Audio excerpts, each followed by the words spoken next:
Jim. Jim. How are you? I am exceedingly well, and very pleased that you're taking on the mantle of Jim Bergerac. It's 40 years ago. That's amazing. Plus that I started this. I mean, you were just born, weren't you? I don't think I was born, actually. I don't know. But so many friends and family have those wonderful memories of tuning in on a Sunday night to watch it. God bless them. Yeah. There was a gap in the BBC schedules, and Bob Banks-Stewart, who was the producer, he was flying back from Spain. He wrote the first plot of Bergerac on the back of an envelope in a plane over Jersey. He looked down, saw Jersey, and thought, oh, that'd be a good place to set a scene. That's amazing. That's right. Yeah. And he wrote this first episode. If you wanted to make a crime drama in the 80s, you had to have three things going for it. One was you had to have a strong location. Jersey. Secondly, you had to have a charismatic figure at the center of it. And three, you have to have a car. Do you have the car in this new series? This is no TR7. Well, the forerunner of the TR7 was a Triumph Roadster. Well, we have the exact same car in our show. The exact same car Yeah. that you drove. Yeah, did you drive it? I didn't drive it. No. I really wanted to drive it. I don't think insurance got anywhere near allowing me to drive that car. I did get to drive it, and I didn't like it very much. The car it looks lovely. It's beautiful, which would go, I think, top speed about 10 miles an hour downhill with a following wind.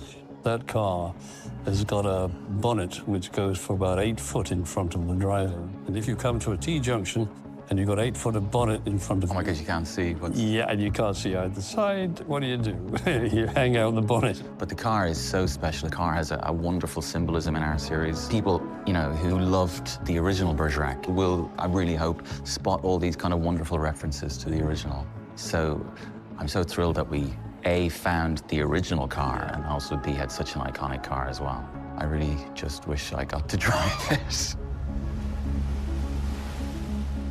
How did you find playing him? I loved playing him. Obviously, he's a detective. Yeah.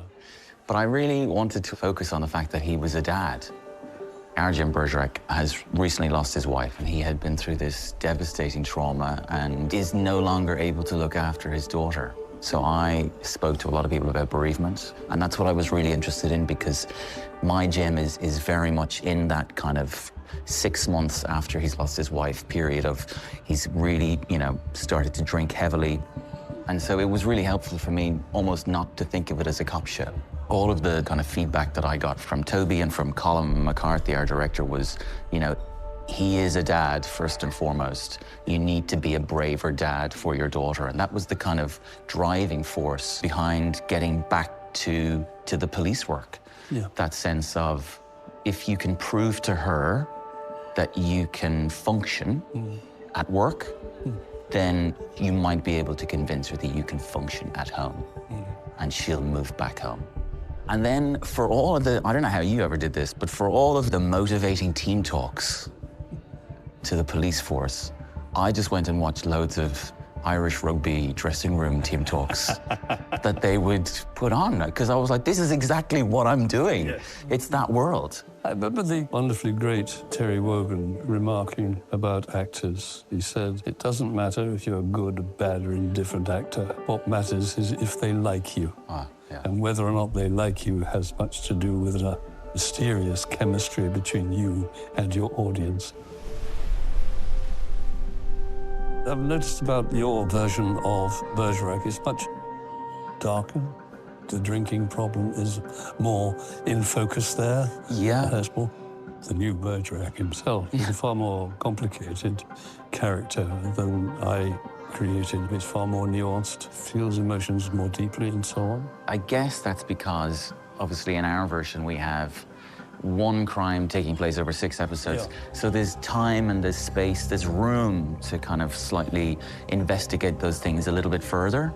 But nowadays, the picture of the anguished cop is part and parcel of the language of detective drama. Yes. For example, Scandinoirs and so on, all those, they have to have deeply troubled cops.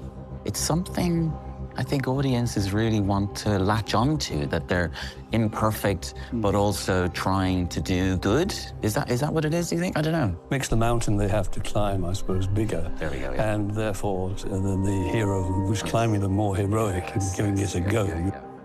In the case of the original Bergerac, I was loaded with all kinds of things, like I had a gammy leg, being crushed, and alcoholism, and a rather messy and agonizing divorce. Did you have to then limp all the time? Do you know, Damien, I did have to limp, but I was in such a state when I started that. I remember there was a shot of me walking up the hill at Booley Bay, which you probably know quite well. I've filmed there, yeah. Walking up the hill. That's a really steep hill. It's a really steep hill, and I'd forgotten which of the legs I had was gammy, so I was limping on the wrong leg until the director told me in no uncertain terms, "Left leg, you silly..." The setting is a character all in itself. The fact that it's an island means it's like an added tension for the police force, that you have to catch the killer before they get off the island. That's right. But I do remember John Sessions remarking to me, he said, "I don't know why you bother to chase the thieves in Jersey." He said, "Why don't you just stay in one point? They're bound to come round again." What were your favorite places in Jersey to film? All over, really. But the great thing about Jersey is that it provides you in a very small area such a variety of locations.